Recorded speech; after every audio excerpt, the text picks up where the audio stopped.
अल्हम्दुलिल्लाहि रब्बिल आलमीन वस्सलातु वस्सलामु अला रसूलिहिल अमीन व अला आलिहि व अस्हाबिहि अजमाइन इला यौमिद्दीन।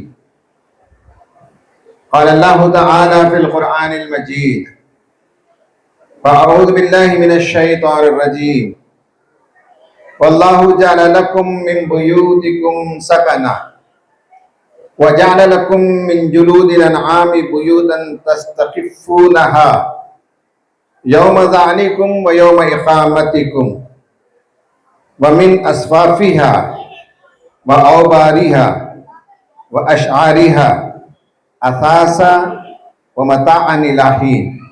सदक़ल्लाहुल अज़ीम। डायस पर तशरीफ़ फरमा रिफा chamber of commerce and industry के ऑफिस बेयरर्स, जमात इस्लामी हिंद के ज़िलाई और मुकामी ज़िम्मेदारान, आज के इस ग्रैंड एक्सपो में शरीक बिजनेसमैन, एंटरप्रेन्योर्स, विजिटर्स, मेरे लिए ये बड़ी खुशी की बात है कि आज आपके इस एक्सपो में, इस बिजनेस मीट में शिरकत की सआदत मिली। बिजनेस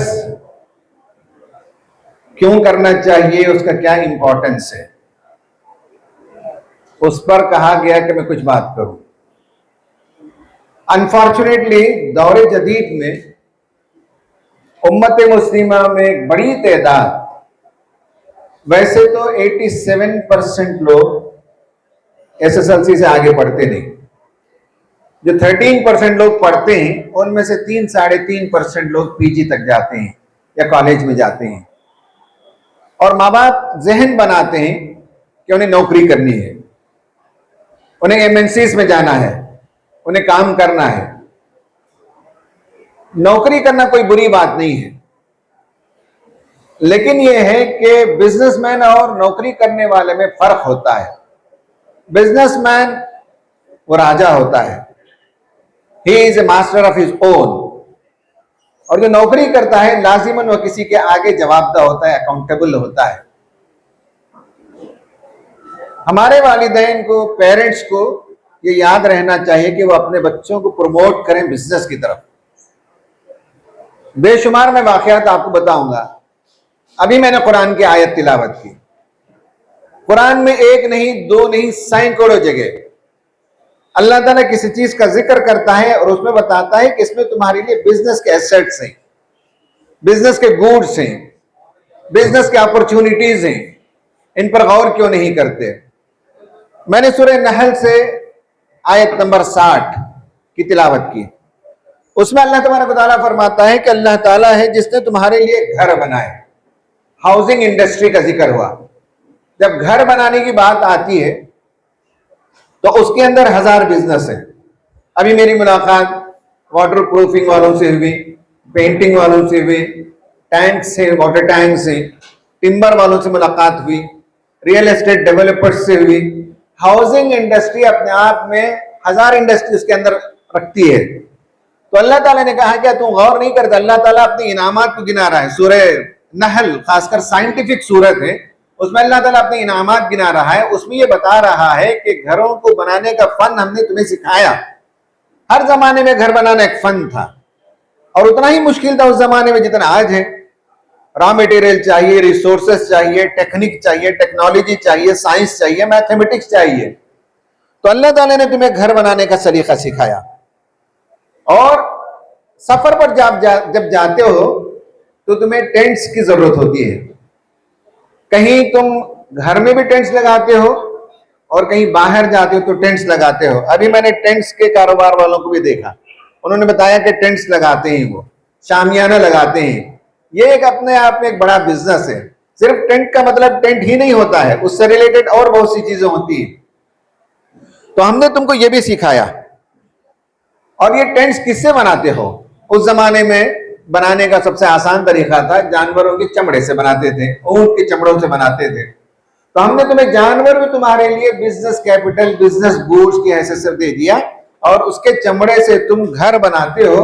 कभी जहां रुकते हो अपने घर में वहां भी, यानी आदमी अपने घर से बाहर, ये अरब का तरीका था कि उनके बागात में वो टेंट लगाकर 2-4 दिन आउटिंग के लिए जाते थे। आज भी अरब में जो लोग जाकर आए हैं, नौकरी वगैरह की, जिन्होंने कतर में, कुवैत में, उन्होंने देखा होगा कि अरब के लोग जाते हैं और एक एक महीना जाकर वहां डेजर्ट्स में टेंट लगाकर रहते हैं। और दूसरा है कि सफर के दौरान, जैसे मिलिट्री वाले सफर के दौरान टेम्पररी टेंट्स लगाते हैं, हमने तुमको ये भी सिखाया। और तुम्हें जानवरों के जरिए से ऊन का कारोबार, कपड़े उससे बनते थे, ब्लैंकेट्स उससे बनते थे, और बाल, जानवरों के बाल हमने तुम्हारे बिजनेस के लिए बनाया। उत्तर प्रदेश में एक जगह है शेरकोट। शेरकोट वो जगह है जहां पूरे हिंदुस्तान का ब्रश बनता है। हर घर में ब्रश इंडस्ट्री है मुसलमानों की, और सैकड़ों किस्म के जानवरों के वहां बाल आते हैं। कोई गिलहरी के बाल का ब्रश बनाने का एक्सपर्ट है, कोई लोमड़ी के बाल के ब्रश बनाने का एक्सपर्ट है, कोई और जानवर के बालों से बनाता है, लेकिन बाल हमने तुम्हें बिजनेस के लिए अता किए। ये भी तुम्हारे लिए बिजनेस का सामान है। देखिए अल्लाह ताला कैसी बारीक बारीक बातें बता रहा है कि बाल में भी, ऊन में भी, सौफ में भी तुम्हारे लिए बिजनेस है, हमने ये इंतजाम किया। असासा, ये तुम्हारे एसेट्स हैं, ये तुम्हारे लिए कैपिटल है। टिम्बर की इंडस्ट्री तुम्हारे लिए एसेट है और कैपिटल है। जानवर तुम्हारे लिए कैपिटल ही, एसेट्स ही, उससे निकलने वाली चीजें, उसका इस्तेमाल करते हुए सब तुम्हारे लिए बिजनेस है। मताअन इलाहीन, इस दुनिया में जब तक रहोगे तब तक के लिए तुम्हारे लिए ये मता है। ये दुनिया में जिंदगी गुजारने के साथ वो सामान है, ये तुम्हारी दौलत है, ये सारी चीजें। तो अल्लाह तबारक व तआला अपने इनामात को जहां गिनाता है, वहां बिजनेस के बहुत से पहलुओं को हमारे सामने उजागर करता है। हम अंबिया इकराम अलैहिस्सलाम में देखते हैं कि तिजारत का कैसा उनके जहन में आइडिया था। हजरत इब्राहीम अलैहिस्सलाम को जब आग में डाला गया तो इराक से वो निकल गए। निकलने के बाद उन्होंने क्या किया, वो सफर पर निकले और इराक से चले, मुल्क शाम होते हुए, फलस्तीन होते हुए पहुंचे मिस्र तक। ये एक ट्रेड रूट है। अगर मैप में आप देखेंगे तो चाइना से ऐसा जो है एक सीधा स्ट्रेट लाइन है, थोड़ा सा टिल्टेड है, क्रॉस है, तो एक लाइन है चाइना से लेकर मिस्र तक। इस लाइन पर इंटरनेशनल ट्रेड रूट में सफर किया आपने। दूसरा रास्ता है, आपने वहां से शुरू किया उर्दून से, उर्दून फलस्तीन होते हुए नीचे जो है मक्का तक तशरीफ ले आए। अगर आप गौर करेंगे तो ये टी शेप है। ये दो इंटरनेशनल ट्रेड रूट्स थे। लैंड रूट था चाइना से लेकर मिस्र तक, सी रूट था चाइना से और इंडिया से सामान यमन में आता था, और यमन से जो है सीधा ऊपर जाता था मुल्क शाम तक। आपके 4 बच्चे, एक भतीजा और 3 बेटों को आपने इंटरनेशनल ट्रेड रूट्स पर बिठाया। आपके भतीजे जो आपके बेटे की तरह थे, हजरत लूत अलैहिस्सलाम, उनको आपने उर्दू में बिठाया।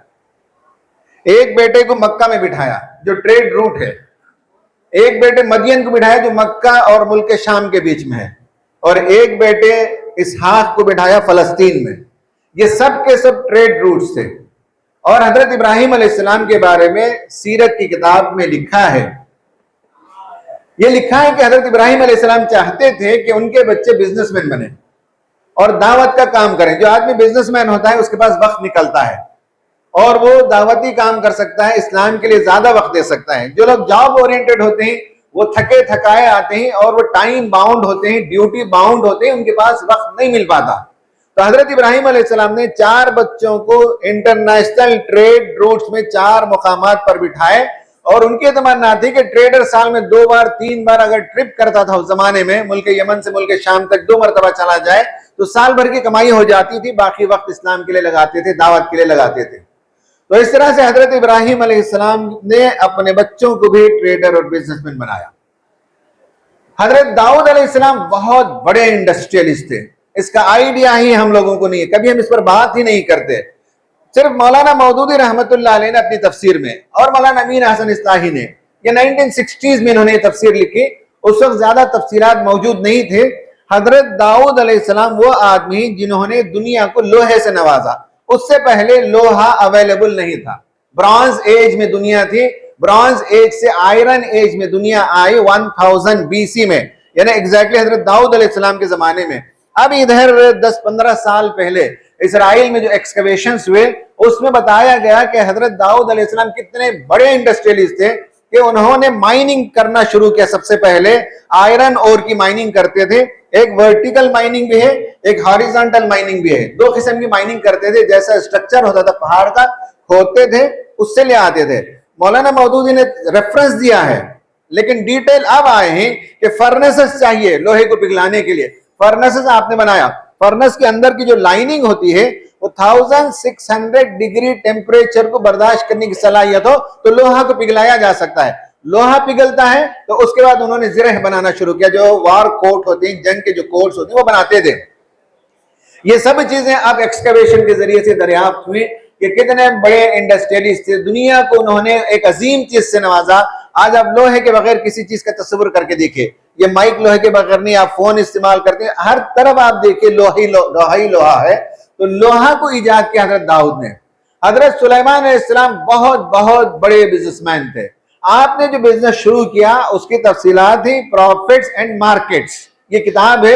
इस किताब में बताया गया कि हजरत सुलेमान अलैहिस्सलाम ने दुनिया में इंटरनेशनल ट्रेड किया और मार्केट बनाया। और आपने जो तिजारत की शुरुआत की 300 साल तक ये बिजनेस अपने उरूज पर था। बनी इसराइल की तारीख का ये सुनहरा दौर था। उसके बाद बनी इसराइल का जो सवाल आया फिर कभी वो ऊपर नहीं उठे। अब चलकर इधर उनकी तरक्की हुई और वो इसराइल में आकर विराजमान हुए, वरना दर बदर की ठोकरें खाते रहे। तो हजरत सुलेमान अलैहिस्सलाम का क्या बिजनेस था, उस किताब में उसके नक्शे मौजूद हैं। सबसे बड़ा काम आपने पोर्ट्स बनाए। कुरान में जो कहा कि हमने आपके लिए हवाओं को मुसख्खर कर दिया, आमतौर पर हम ये समझते हैं कि हवाओं पर जो है वो उड़ते थे। हवाओं को मुसख्खर करने का मतलब ये था कि आपने हवा को पढ़ा, स्टडी किया। ईस्टर्ली विंड्स, वेस्टर्ली विंड्स जब चलते तो उसके हिसाब से आपने पोर्ट्स बनाए, और पोर्ट्स में एक्सपोर्ट और इंपोर्ट होता था। बाज माल बाहर से आता था और ज्यादा माल फलस्तीन से बाहर जाता था। क्या माल जाते थे बाहर? उसमें लिखा है कि आज भी बाज बंदरगाहों में हजरत सुलेमान अलैहिस्सलाम के जमाने के ऑयल के बैरल्स पाए गए, जिससे वो ऑलिव ऑयल, क्योंकि फलस्तीन में जो है वो जैतून ज्यादा होता है, तो जैतून का तेल एक्सपोर्ट किया करते थे, उसके बैरल्स आज भी पाए गए। हजरत दाऊद ने जो मेटलर्जी शुरू की थी, जो आयरन ओर को पिघलाने का काम शुरू किया था, हजरत सुलेमान ने उसे आगे बढ़ाया तो उसके फर्नेसेस अभी भी पाए गए। और उस फर्नेसेस के पास उसका जो ऐश होता है, जब जलाते हैं तो उसकी एक राख निकलती है, तो उसके आज भी डिपॉजिट्स पाए जाते हैं। हजरत दाऊद अलैहिस्सलाम ने कंस्ट्रक्शन इंडस्ट्री को शुरू किया और आपने अलग अलग प्लॉटिंग की। उसमें बताया गया है कि गवर्नमेंट के जो सर्वेंट्स हैं उनके क्वार्टर्स अलग हैं, जो उनके उलमा की कॉलोनियां अलग हैं, और उनके आम लोगों की कॉलोनियां अलग हैं। और आपने उस जमाने में, आज के जमाने में जैसे व्हीकल का बिजनेस होता है, उस जमाने में मार्केट्स थे, घोड़े, खच्चर और गधे। उसमें अलग अलग घोड़े जो तिजारत के लिए इस्तेमाल होते हैं, घोड़े जो लंबे सफर के लिए इस्तेमाल होते हैं, घोड़े जो जंगों के लिए इस्तेमाल होते हैं, क्योंकि अरब के घोड़े सबसे कीमती घोड़े होते थे, उनका बिजनेस करते थे। और खच्चर और गधे यही तो ट्रांसपोर्टेशन के जरिए थे, इसी पर तो लोग सवार होकर चलते थे। तो भैया आपने ये काम भी शुरू किया। जो आज के जमाने से अगर कहेंगे तो यहाँ गाड़ी खड़ी हुई हीरो की जो है जो बाइक है, तो आज जो बाइक है वो उस जमाने में गधे से काम लेते थे, और आज जो कार है वो उस जमाने के घोड़े थे तो काम लेते थे। तो हजरत सुलेमान अलैहिस्सलाम ने इसका बिजनेस भी किया, जो वो सब मौजूद है। उसके अलावा ये ज्वेलरी जो है, इसके पत्थर, ये सब चीजों का बिजनेस किया करते थे हजरत सुलेमान अलैहिस्सलाम। ये सब किताबों में मौजूद है, तहकीक है, रिसर्च है कि अंबिया इकराम अलैहिमुस्सलातु वस्सलाम कैसे बिजनेस किया करते थे, बिजनेस को प्रमोट करते थे। तो उम्मत मुस्लिमा के लिए सबसे ज्यादा नुमाया मिसाल नबी करीम सल्लल्लाहु अलैहि वसल्लम के, जिस पर मैंने हैदराबाद में तफसील से गुफ्तगू की थी कि आप सल्लल्लाहु अलैहि वसल्लम अपने जमाने के बहुत बड़े बिजनेसमैन थे। अनफॉर्चुनेटली हमको यही सिखाया गया कि आपके घर में चूल्हा नहीं जलता था, आपके यहाँ गुर्बत थी। ये तो मदीना पहुंचने के बाद जंगों के जमाने में 6 सने हिजरी में जब सबसे मुश्किल तरीन दौर आया नबी सल्लल्लाहु अलैहि वसल्लम पर, उस जमाने में तंगी थी। वो हर इंसान को आती है तंगी जिंदगी में, लेकिन अल्लाह के रसूल के जमाने में जब आप 30 साल के थे, 25 साल के थे, करोड़ों रुपए आपने कमाए, बिजनेस खूब किया। और बीबी खतीजा, औरतों को भी बिजनेस वुमेन बनना चाहिए, वो भी बहुत रेयर कमोडिटीज की तिजारत करती थी और रसूलुल्लाह उनके पार्टनर थे। और बाद में शादी हो गई तो दोनों का बिजनेस एक हो गया। तो नबी सल्लल्लाहु अलैहि वसल्लम हमारे लिए उस्वा ही नमूना है। तो मालूम हुआ कि कुरान में भी, अंबिया की तारीख में भी नबी सल्लल्लाहु अलैहि वसल्लम की सीरत भी हमें बताती है कि तिजारत को अपनाना चाहिए, बिजनेस को अपनाना चाहिए, एंटरप्रेन्योर बनना चाहिए, ट्रेडर बनना चाहिए और अपनी नई नस्ल को इसके लिए तैयार करना चाहिए। ये एक बात है जो मुझे आज आपके सामने पेश करनी थी। अब उसके बाद और दो बातें मैं आपके सामने रखूंगा और उसके बाद अपनी गुफ्तगू खत्म करूंगा। एक बात तो ये समझ लीजिए कि बिजनेस भी करें तो हैंड टू माउथ बिजनेस की तालीम नहीं देता इस्लाम। बहुत बड़ा बिजनेस करना चाहिए, बहुत बड़ा सोचना चाहिए। सेटलिंग फॉर लेस ये इस्लाम की तालीम नहीं है कि आदमी जो है हैंड टू माउथ कमा ले, या मेरी फैक्ट्री सेट हो गई, अब मेरा घर कार ये सब मैंने बना लिया, मेरी जिंदगी चलती है। ये नहीं है। रिफा जो चाहता है वो ये कि आप अपने लिए जब बिजनेस करके फारिग हो गए, आपकी जरूरियात की तकमील हो गई, तो आपकी जिम्मेदारी है कि उम्मत के लिए आप काम करें। अल्लाह ताला ने आपका पेट भर दिया, आपका खानदान जो मुस्तहकम हो गया, आपने इतना कमा लिया कि आपके आने वाली 4 नस्लें 5 नस्लें आराम से खा सकती हैं। तो ये ना समझे कि आपकी जिम्मेदारी खत्म हो गई है। अब आपको उम्मत के लिए काम करना है, इस मुल्क के लिए काम करना है, इस मुल्क के जीडीपी के ग्रोथ में आपको अपना रोल अदा करना है। और अल्लाह ने आपको जो सलाहियत दी है, लियबलुवकुम फीमा आताकुम, अल्लाह ताला ने कहा कि हमने तुमको जो दिया है वही तुम्हारा टेस्ट पेपर है, उसी में तुम्हारी आजमाइश है। तुमको बिजनेसमैन बनाया, तुमसे सवाल होगा कि तुमने सिर्फ अपने पेट के लिए तिजारत की या इंसानियत के लिए, उम्मत के लिए तुमने काम किया। ये तुम्हारे लिए क्वेश्चन है। तो लियबलुवकुम फीमा आताकुम, जो कुछ तुम्हें दिया गया है वही तुम्हारी आजमाइश है, वही तुम्हारा टेस्ट पेपर है। और ये टेस्ट पेपर में पास होना उसी वक्त मुमकिन है जब आदमी अपने से आगे के लिए काम करे। अपने पेट के लिए जीना, तो जानवर भी जीता है अपने पेट के लिए, खाता और पीता है। बस देखिए परिंदों को, देखिए किस तरह से जाकर वहां से ले आते हैं ग़िज़ा और अपने बच्चों के चोंच में डालते हैं। तो परिंदा जो करता है, जानवर जो करता है, वो भी, हम भी अगर वही करें तो हमारा और उनका के दरमियान कोई बड़ा फर्क नहीं होगा कि पेट के लिए जिए और बीवी बच्चों के लिए जिए, बल्कि उससे आगे इंसानियत के लिए जीना ही असल जीना है। तो हमें इस्लाम बताता है और रिफा की यही तालीम है, रिफा यही मोटिवेट करता है, रिफा इदारा, कि हम जो है छोटी चीज के लिए सेटल ना हो, हम अपने बिजनेस को बड़ा बनाए। Have a bigger picture, have a greater picture.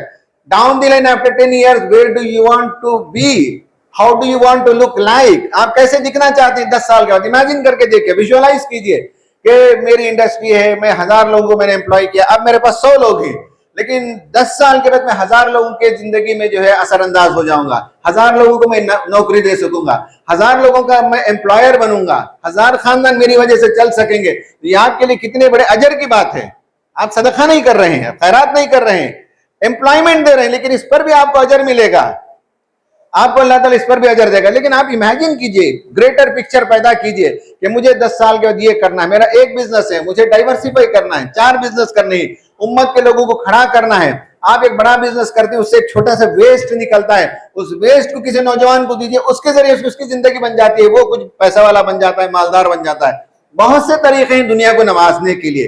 तो मैंने कुरान और सुन्नत और सीरत के बाद जो पहला नुक्ता आपके सामने बयान किया वो ये है कि बिगर पिक्चर क्रिएट कीजिए, और आप अपने लिए जी चुके तो दूसरों के लिए जीना सीखें। और आप अपने लिए अभी भी जी नहीं पा रहे हैं, अभी बिजनेस में स्ट्रगल कर रहे हैं, तो आपके लिए 2 पॉइंट्स और मौजूद हैं।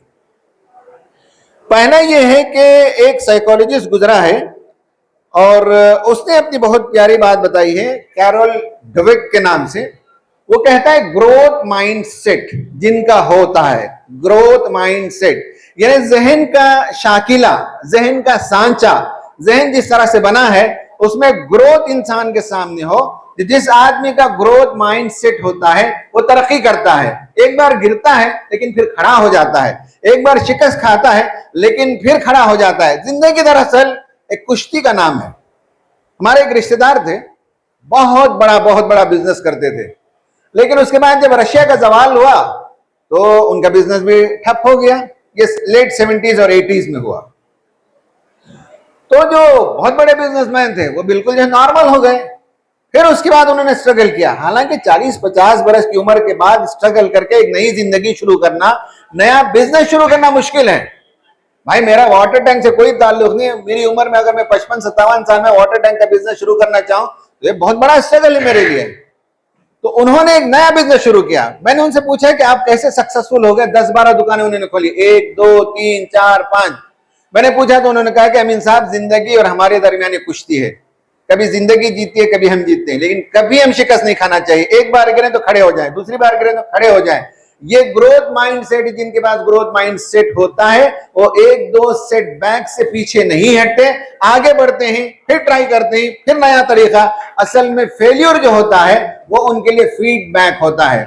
इसलिए हमारी जुबान में जो मैं मोटिवेशन देता हूं, काउंसलिंग देता हूं, तो हमारी डिक्शनरी में फेल्यूर नाम की कोई चीज नहीं है। आप जिसे फेल्यूर कहते हैं, हम उसे अपनी जुबान में फीडबैक कहते हैं। मैंने ऐसी तिजारत की तो मुझे ये फीडबैक मिला कि ये नुकसान होने वाला है। इस फीडबैक को सामने रखकर मुझे अपना रवैया बदलना पड़ेगा, अपना तरीका बदलना पड़ेगा, बिजनेस का स्टाइल बदलना पड़ेगा, इनोवेशन लाना पड़ेगा, ऑनेस्टी लानी पड़ेगी, हार्ड वर्क करना पड़ेगा, और लोगों के थ्रू से मुझे डेलीगेट करना है काम।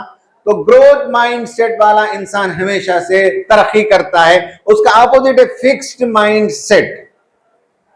अभी मैं एक बैंक अकाउंट खोल रहा था, तो एक साहब थे, वो बैंक अकाउंट खोलने में हमारी मदद करते थे, वो बैंक में मुलाजिम थे। अब उन्होंने बताया कि साहब बैंक ने उनकी नौकरी खत्म कर दी। मैंने कई मर्तबा उनसे कहा कि भाई आपकी उम्र बढ़ रही है, आपके बच्चे बड़े हो रहे हैं, आप कुछ बिजनेस कीजिए। तो वो कहने लगते मैं कर ही नहीं सकता। नहीं हो सकता अमीन साहब, मैं एक दिन घर में बैठ जाऊं तो चूल्हा नहीं जल सकता, खाना नहीं पक सकता।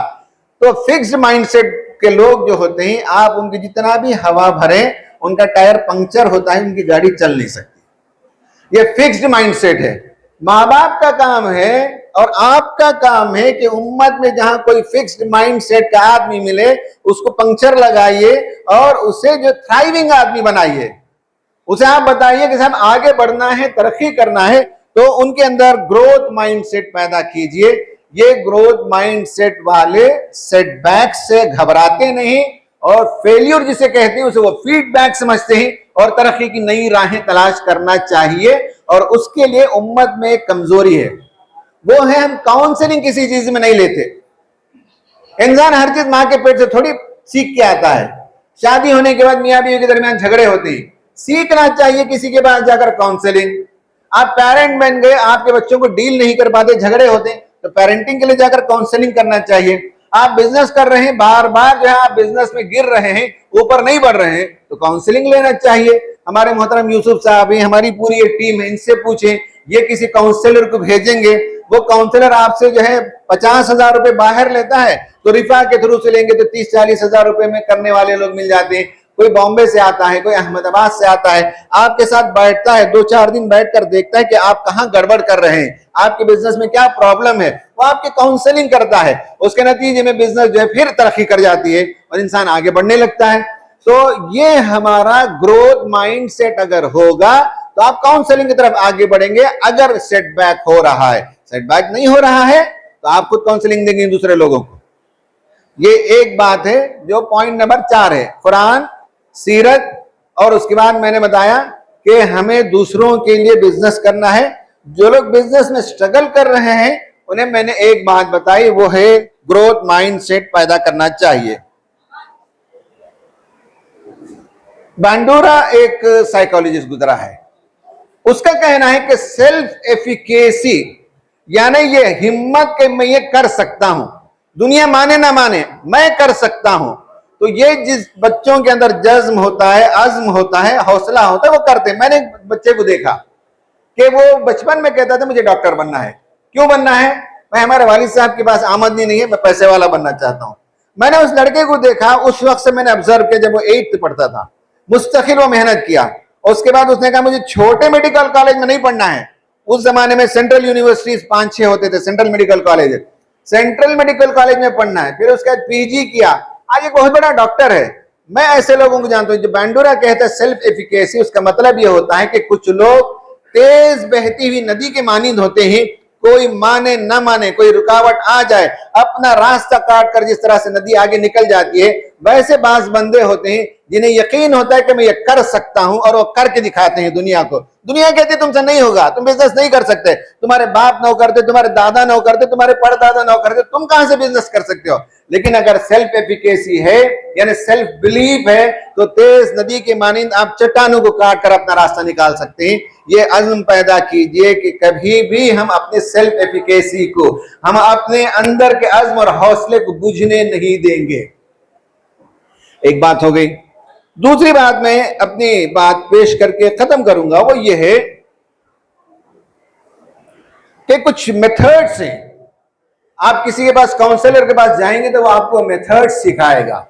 जहां आपके अंदर अज़्म नहीं, हौसला नहीं, या अभी आप हैंड टू माउथ बिजनेस कर रहे हैं, तरक्की नहीं कर रहे हैं, ब्रांच आउट नहीं कर रहे हैं, स्केल अप नहीं कर रहे हैं, बड़ा बिजनेस नहीं कर रहे हैं, तो आपको बताएगा। उनमें से पहली चीज है वो है विजुअलाइजेशन, कि इंसान जिस चीज को सोचते रहता है, विजुअलाइज करते रहता है, फिर उसके नक्शे बनाता है कि मेरा विजुअलाइजेशन ये है कि मुझे इस बिजनेस को पूरे तेलंगाना में फैलाना है या पूरे साउथ इंडिया में फैलाना है। ख्वाहिश नहीं, आपको एक आइडिया लग रहा है मैं जो प्रोडक्ट बना रहा हूं मैं कॉम्पीट कर सकता हूं। तो आपका विजुअलाइजेशन हो तो 10 साल के बाद आपने, अभी आपका एक प्रोडक्ट बनता है या एक इंडस्ट्री है और आप सोचेंगे 10 साल के बाद मेरे 10 ब्रांचेस होंगे, क्योंकि मैंने यहाँ एक्सपो में हिस्सा लिया है तो इसमें से एक ब्रांच आउट करूंगा, फिर और एक एक्सपो होगा रिफा का, वहां से और 2 ब्रांच आउट करेंगे। धीरे धीरे 10 साल में आप 10 ब्रांचेस कर सकते हैं। विजुअलाइजेशन होगा तो तरक्की होगी, विजुअलाइजेशन नहीं होगा तो आप जहां हैं वहीं रहेंगे, हैंड टू माउथ की जिंदगी होगी। नंबर एक मेथड है रीफ्रेमिंग।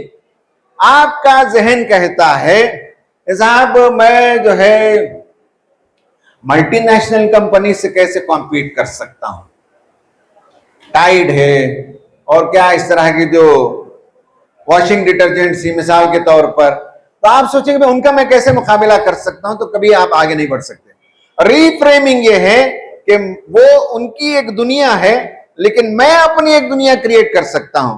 उनको खड़े होने में 100 साल लगे, मैं 10 साल के अंदर साउथ इंडिया कैप्चर कर सकता हूं। उनकी तिजारत में एक खास पहलू है, मेरी तिजारत का एक खास नुक्ता है, मेरा एक यूएसपी है, मेरा एक यूनिक सेलिंग पॉइंट है, यूनिक सेलिंग प्रीपोजिशन है, मैं उससे सेल करूंगा। तो मुझे रीफ्रेम करना है माइंड को, किसे कंपेयर करके पीछे नहीं हटना है, बल्कि ये सोचना है कि अगर वो कर सकता है तो मैं कर सकता हूं। ये आदमी के अंदर होना चाहिए कि अगर ये बड़ा बन सकता है तो मैं बन सकता हूं, अगर ये हिम्मत कर सकता है तो मैं कर सकता हूं, अगर ये इनोवेशन ला सकता है तो मैं इनोवेशन ला सकता हूं। ये रीफ्रेमिंग माइंड को करना चाहिए, तब इंसान आगे बढ़ सकता है। और इस सिलसिले में एक और मेथड है, वो ये है कि आदमी एंकरिंग करे। एंकरिंग का मतलब है अपनी जिंदगी में जाकर देखें कितनी मर्तबा हमने सक्सेस किया है।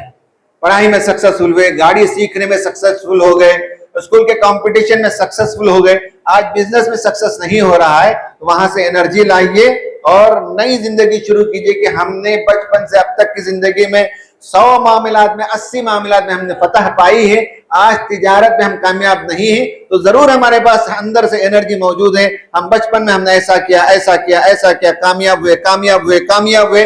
कामयाबी के 10 स्टोरीज आपके पास मौजूद है, उन स्टोरीज से आप एनर्जी हासिल कीजिए और आगे बढ़िए। तो इस तरह से बेशुमार मेथड्स हैं, एंकरिंग मेथड है और विजुअलाइजेशन मेथड है, रीफ्रेमिंग मेथड्स है, बहुत से मेथड्स हैं जहां आपको काउंसलर बताएगा कि आप बिजनेस में आगे कैसे बढ़ सकते हैं, ब्रांच आउट कर सकते हैं, स्टैब्लिश हो सकते हैं, ग्रो बिग का आइडिया रख सकते हैं, ये आपको बताया जाएगा। तो इस तरह से आज की इस गुफ्तगू को मैंने मुकम्मल कर लिया। मैंने कुरान की रोशनी में बताया कि अल्लाह ताला चाहता है कि इस दुनिया के मता को हासिल करें, एक वक्त मुकर्ररा तक इस दुनिया में रहेंगे लेकिन अच्छी जिंदगी जीनी चाहिए, गुर्बत नहीं होनी चाहिए। आदमी ये मैंने वहां हैदराबाद में कहा, आज भी आपको दोहराता हूं मैं, हमें गलती से बता दिया गया कि खिनात करना चाहिए। इस्लाम खिनात की तालीम नहीं देता, हालांकि रिकॉर्ड हो रहा है, लोग समझेंगे क्या कह रहा हूं मैं। इस्लाम कमाने में खिनात की तालीम नहीं देता, खर्च करने में खिनात की तालीम देता है। खर्च करने में खिनात, हमारा उल्टा है, कमाने में हमारे पास खिनात है, खर्च करने में बहुत कुशादा दस्ती। शादी करते हैं तो 10 लाख 20 लाख रुपए खर्च करते हैं, कमाते हैं तो कमाई 25,000 रुपए पे इक्तिफा करते हैं। हालांकि महीने में 50,000 कमाएंगे, 1 लाख कमाएंगे, 10 लाख कमाएंगे, कमाने में कोई खिनात नहीं है, खर्च करने में खिनात सीखें, तब इंशाल्लाह आप तरक्की करेंगे। तो मैंने ये बताया कि कुरान हमें सिखाता है, सीरत की बातें मैंने बताई।